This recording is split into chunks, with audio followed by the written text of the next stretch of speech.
You can ski back home by yourself from here. With that big belly of yours, 3 hours should be more than enough to make it back," said the man who was once supposed to be my partner for life, my husband, as he carelessly threw his skis aside, laughing loudly.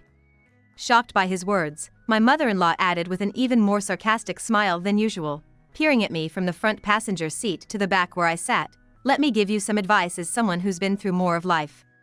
Even pregnant women need exercise for an easy delivery." We were near a ski resort, a place about a 2-hour drive from the city where we live. The whole area was a glittering, silver world. Could it be that these two were planning to leave me here, 7 months pregnant? Or were they expecting me to beg for forgiveness and ask for their help, in tears? "All right. But I'll walk back, so I don't need the skis. Please put them back in the car," I said, quietly exiting the vehicle. My unborn baby and myself. To protect the two lives, I chose to walk. There was no guarantee of our safety in such a dangerous car. The reason for this would be clear to anyone. Needless to say, misfortune soon caught up with my husband and mother-in-law. 30 minutes after we parted, the relentless calls from my husband began. It was their anguished screams facing a cruel end. But the tragedy that befell them was just the beginning. The truth was gradually revealed. With no escape and cornered, the two of them were headed for a fall into the abyss together. My name is Sarah. I work as a surgical nurse in a general hospital on weekdays and enjoy playing tennis on my days off. Being a surgical nurse involves handing scalpels to doctors during surgeries, preparing and checking instruments as per the surgery's progress. Standing for long hours without losing concentration can be both mentally and physically taxing. Yet, saving lives is the most fulfilling aspect of my job. I maintain my mental and physical balance by sweating it out. Soaking in the sunshine at my tennis club and giving my all to move my body is my ultimate form of refreshment. That's where I met my husband, John. I often had the chance to teach him the basics of tennis since he was a beginner, and our closeness naturally grew due to our similar ages. He is working in the welfare department, a very gentle soul, always enveloping me with his kind smile. That smile probably softened the atmosphere at the otherwise stoic office front. His calmness brought me peace, and before I knew it, his warmth became my place of comfort. Our relationship progressed smoothly, and we got married a year after meeting, soon welcoming a child. I'm currently 7 months pregnant, taking a break from work and living a relaxed life. It was supposed to be a time filled with happiness. However, reality was, "Mom, what do I do?" I got scolded by my boss at work again. How many times has it been now? What should I do, as my husband would first call his mother upon returning from work. This became his daily routine. After getting married, it became clear that my husband had an excessive dependency on his mother, needing to report his daily events to her to feel at ease. More so, he couldn't settle down without hearing her voice. He couldn't make decisions on his own, sidelining my opinions and always deferring to his mother for judgment. Our time together was always dominated by talks of his mother. Furthermore, on nights when I had shifts, he would stay at his parents' house. Hearing Mom every day was driving me insane. Yes, he was a hardcore mama's boy. Yet, my husband had a strong sense of cherishing others, never spoke harshly to me, and was especially kind to those older than himself. His gentle manner was well regarded by everyone around him. I deeply respected my husband for this. I was attracted to his kindness, and while I couldn't deny his devotion to his mother, it was something I felt I should learn from. It was his form of kindness, I told myself, turning a blind eye to his and his mother's relationship. However, our peaceful life began to crumble due to a mere trivial incident. "Huh? The button on your dress shirt is still missing." One day, my husband noticed a button missing from his work shirt and panicked, about to call his mother, but my words "I'll fix it, don't worry" prevented the situation from escalating. However, that night, being pregnant, I felt my belly hardening and decided to rest, leaving the button unattached, and the night passed by. The next morning, realizing the button was still missing, my husband seemed to panic and reached for his phone. "See, I should have asked Mom to take care of it. What should I do now? I need to tell her quickly," he said, holding his phone, pacing back and forth, which made me feel a bit uneasy. Still, I tried to appease him. "Sorry about yesterday. I was feeling too sick to do it." "But you have other dress shirts, right?" He stopped in his tracks and looked at me with malice. "What are you saying?" "I decided with Mom to wear this shirt yesterday." Now I can't wear what Mom picked out for me. It turned out his daily outfits were even decided by his mother. I felt a sense of fear and revulsion at his behavior. You're kidding, right? How much of his life was controlled by his mother? Mom, what should I do? Mom, help me. I don't know what to do. My husband hurriedly called his mother, mumbling in a low voice. Although I couldn't hear everything, I was sure he was complaining about me not attaching the button. In my husband's eyes, if it's not as per his mother's directions, he can't proceed confidently, making me just a wife in title, not a significant partner in life. To him, his mother was his primary partner. How pathetic and disgusting. Facing such a husband, I felt an emotion I had never felt before. Recently, I've been struggling with mood swings, attributing it to prenatal blues. But this time, I couldn't contain my emotions, despite trying to calm myself down repeatedly. It felt like a massive explosion occurred within me. Enough. It's creepy, always Mom. You're an adult, think for yourself. You're about to be a father, stop relying on your parents for everything. My outburst left my husband with a dumbfounded look. Sarah, what are you saying? What's wrong with asking Mom? It's what I've always done. Why are you suddenly mad about it? His slow, unchanged tone as he approached me creepily was the last straw for my patience. Don't seek Mom's opinion over a single shirt, think for yourself. I've overlooked it until now, but I've reached my limit. Be a more responsible father. Stay away. It's disgusting. This was our first major argument as a couple. I knew I shouldn't have said those words. But I couldn't suppress my feelings any longer. Afterward, my husband left the house wearing the shirt with the missing button, without uttering a word. Was this really okay? I must have hurt him. Should I have just endured it? My day was filled with a mix of emotions. Since then, my husband blatantly started avoiding me, and his return home became later each day. He likely stopped by his parents' house for dinner, spending time with his mother before coming back. But that wasn't enough, he continued talking to his mother on the phone until bedtime. He was constantly connected to his mother. I attempted to apologize, thinking I might have gone too far, but he wouldn't even listen or make eye contact. Despite living under the same roof, I felt utterly invisible. Mom, she's giving me that look again. She seems particularly irritable today. Of course, my complaints didn't cease, and their conversations seemed lively. Hearing my husband's cheerful voice through the door, I felt helpless and increasingly alienated. How long would this life continue? I wanted to return to our old days. For the sake of our unborn child. One day, I decided to wait for my husband to come home so we could have a proper conversation. But that night, it wasn't my husband who opened the front door, but my mother-in-law with a look of fury. Enough with you. Why do you keep picking on John every day? What joy do you get from tormenting that kind soul? He can't even stand up to you and comes home crying every night. You demon wife. You devil. Suddenly, my mother-in-law burst into the house and began yelling at me, her eyes filled with madness. I felt so threatened that I couldn't move, paralyzed by fear. When did I ever bully my husband? Using your pregnancy as an excuse not to cook dinner, lazing around every day. Who do you think you are? John is working hard every day for you, and you just sit back and relax, you lazy woman. What is this all about? Why am I being painted as the villain? My mind went into panic, and I couldn't find the words to speak. Unable to even say you've misunderstood, tears started to overflow as I stood there trembling. Seeing me cry only angered my mother-in-law further. Why are you crying? John is the one who should be crying. Or do you think crying will solve everything? You coward. You wicked wife. Marrying you was a mistake, she continued to berate me without stopping. Feeling helpless, I could only look down and cover my ears, barely managing to whisper I'm sorry as my mother-in-law seemed ready to pounce on me. I knew everything she was saying was false, and I had no reason to apologize. But saying I'm sorry was the only way I could think of to escape the situation as quickly as possible. As expected, my mother-in-law, seeming triumphant, puffed out her chest and said her final words with her arms crossed. Good, you understand. You stupid wife. If you ever bother John again, you know it won't end well. After she left, glaring at me till the last moment. The storm passed, and only the sound of my heartbeat filled the silent room. John's dependency on his mother escalated, and soon, he started spending all his time at his parents' house except for weekends. Even when he came home on weekends, it was only to pick up some clothes and necessities, and he barely stayed for an hour. During that time, we hardly spoke.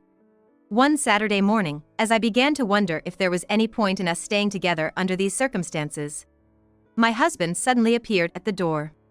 "Sarah, I've come to pick you up. Let's go on a trip right now," he called out. Confused, I walked towards the entrance.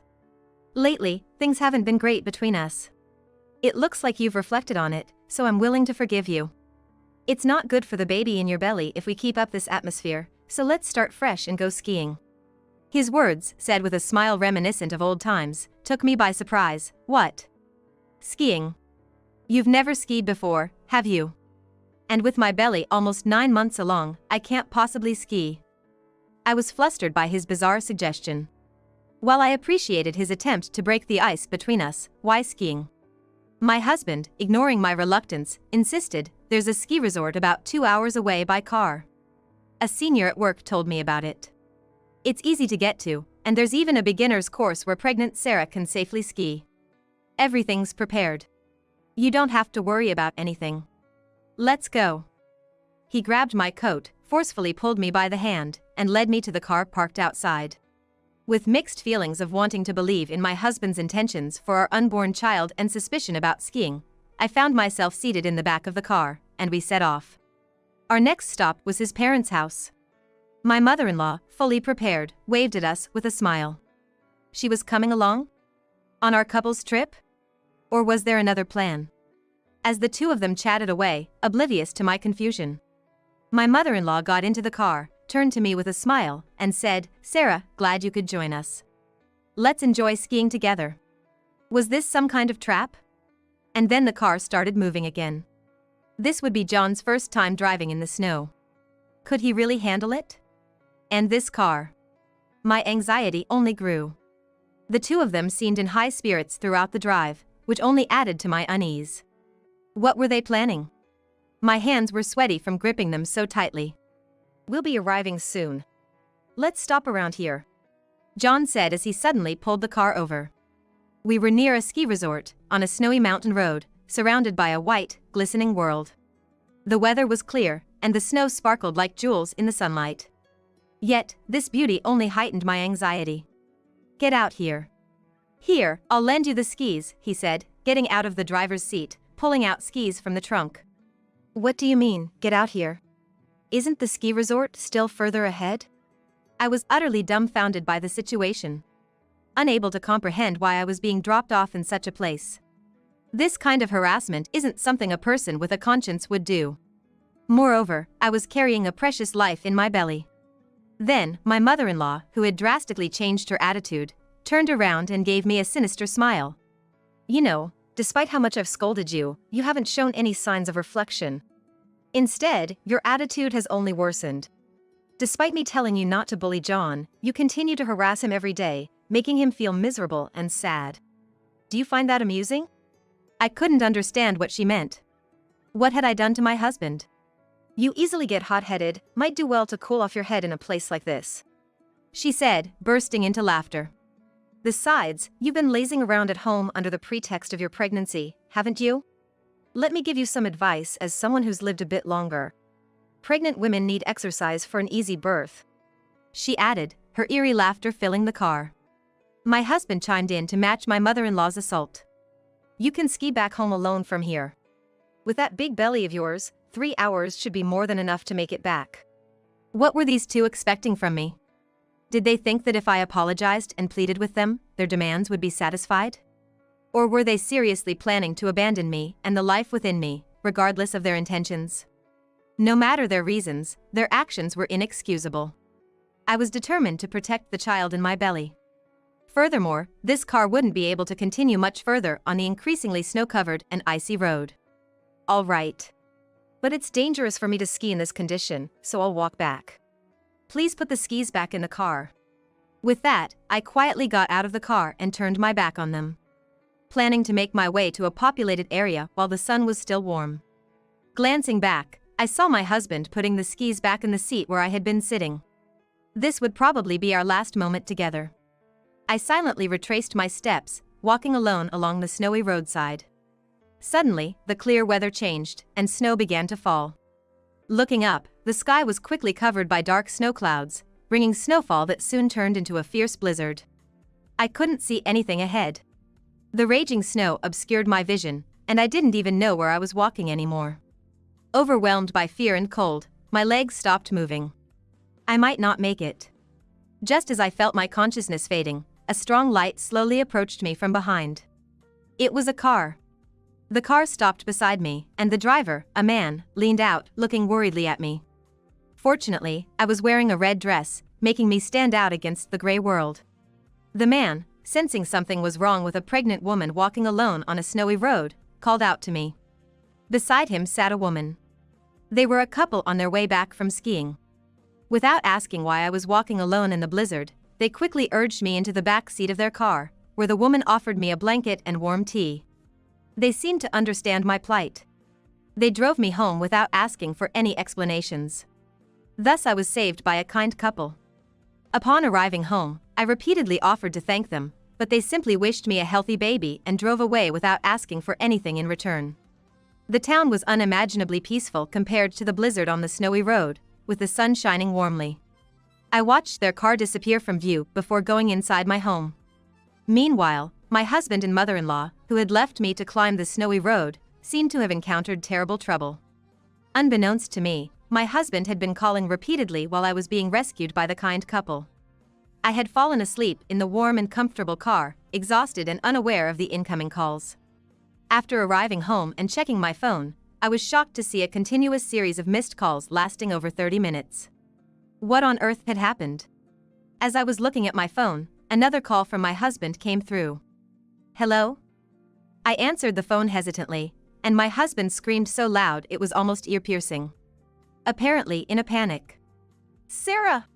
Why didn't you answer the phone? What have you been doing? Please, come back here quickly. It's serious. Mom. What kind of selfish thing is he saying? After leaving me behind, now he wants me to come back? I was appalled and lost for words at my husband's audacity. He continued speaking alone on the other side. It seemed they had gotten into a terrible accident. After leaving me on that mountain road, they headed up the opposite slope. The weather was fine, and the visibility was clear, so they probably decided to drive to the ski resort. However, the mountain weather mercilessly changed, and they were suddenly hit by a fierce blizzard. My husband, who is not good at driving, was pushed by the strong wind and failed to make a curve, slipping on the icy road, causing the car to spin 180 degrees.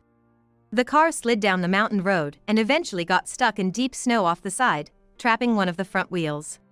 My mother-in-law got out of the car to check the front wheel and went around to the front. Regardless, my husband only thought about freeing the snow-covered front wheel and continued to press the accelerator hard.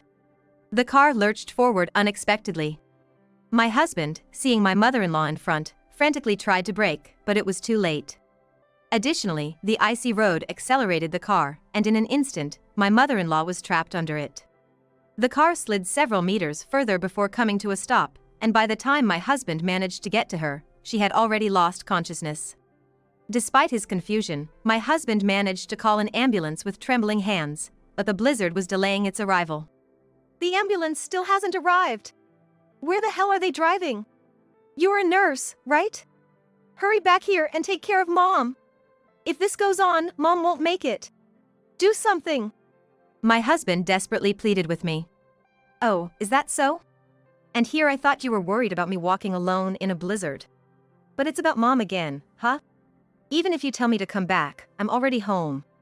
Deal with it yourself. My husband's ridiculous demand made me snort in disbelief, angering him further as he raised his voice even more. Why are you laughing? My important parent is about to die. Don't you care about human life? You heartless person. I could throw those words right back at him. If human life is so important to you, you shouldn't have left a pregnant woman in the middle of a snowy mountain. And it's absurd for someone as bad at driving as you to attempt such a snowy road without changing to snow tires. Didn't you realize that? It's only natural you'd slide off. My words silenced my husband for a moment. Then, snow tires? Mom never mentioned such a thing. How was I supposed to know? The plan was all Mom's idea, I just followed it. The recklessness of attempting to ascend a snowy road with no knowledge whatsoever was astounding. Probably, my mother-in-law was so focused on harassing me that she forgot to consider changing the car's tires. Or maybe she truly didn't understand the dangers of the snowy mountain. At this point, it didn't matter. I had no time to waste talking to such an incompetent husband. I've been involved in many surgeries as a nurse, but I'm not a doctor. I can't casually treat someone with serious injuries. I can't be responsible for a critical life. All I can say is to stay calm and wait for the ambulance. That's it. With that, I unilaterally ended the call. It was a few days later when I learned of my mother-in-law's condition. I had decided to leave my husband and move out, already making preparations for a new life. I planned to stay with my parents and raise my child there after giving birth. Most of my belongings were already moved out in a small truck, and I had come back home for a final check when I saw my husband, who had returned after several days. He was sitting on the sofa, looking exhausted. As soon as he noticed me, his demeanor changed. And he stormed over to me, yelling furiously. Why didn't you save Mom that day? Because of you, Mom can't come home. She's been in the hospital since then, not fully recovered, now paralyzed and unable to walk or speak properly. She'll have to live in a facility, undergoing rehabilitation. It's your fault. You ruined Mom's life. You traitor. I'll never forgive you. No matter how much he screamed, I was no longer the trembling, apologetic figure of that day. I have a life to protect. I stared back at him unflinchingly. What's with all this, Mom, you mama's boy? If Mom's life is so precious, then don't just blindly follow her orders. Think and act for yourself. Changing to snow tires in the mountains is basic knowledge. Who accelerates when someone is in front? Don't underestimate the mountains. My words made my husband's face turn even redder. Shut up. Don't blame me for this. I got hurt too, you know. Look at my back. Your ski pole stabbed right below my neck. I nearly died. Saying this, my husband lifted his sweater to show me his back. Indeed, there was a painful-looking scar. That happened because you carelessly put the skis back in the back seat instead of properly securing them in the trunk. This accident could have been prevented if you had done so. That's what I've been saying. It's your and your mother's fault for underestimating the mountain. And I have a life to protect. You disregarded that precious life by leaving me in the freezing cold. You're no father or anything of the sort to anyone.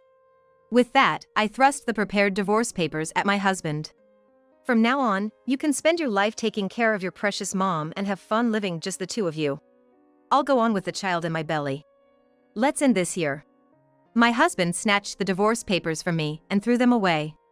The combination of his mother's paralysis, our divorce, his own injuries, and various other issues had probably overwhelmed him, leading him to react irrationally. He continued to spout disjointed words, blaming me and escaping reality, making it impossible to have a meaningful conversation. We can't settle this now. Let's go through lawyers from now on. With that, I headed for the door. There was no reason for me to stay in that house any longer. Suddenly, the door opened, and two unfamiliar men entered the house. Dressed in suits but with a menacing demeanor, they walked past me without hesitation. And confronted my husband, demanding repayment of interest and principal owed to them today. My husband was paralyzed with fear, unable to move. What was this about? Apparently, my mother-in-law had been involved in a dubious religious group, making substantial donations that she couldn't afford with her pension alone. This began even before our marriage, with her joining the religion to find a way to drive me away out of jealousy. She was easily brainwashed at a meeting and quickly became a devoted follower, buying expensive charms, pots, and ineffective water, chanting daily and attending the facility with fervor. She was so impressed by the leader's words that she made hefty donations. The decision to take me to the snowy mountain was not her meticulous plot but guided by the religious leader's teachings. Realizing how much disdain she had for me, I was terrified. She had accumulated debt to fund her religious activities, unbeknownst to my husband. After she became paralyzed and was rumored to be living in a facility, the debt collectors, unable to approach her there, targeted my husband instead. I don't have the money right now, my husband said, sweat dripping from his forehead. The men noticed me and asked if I was his wife. But I was no longer his wife or related to his mother in any way.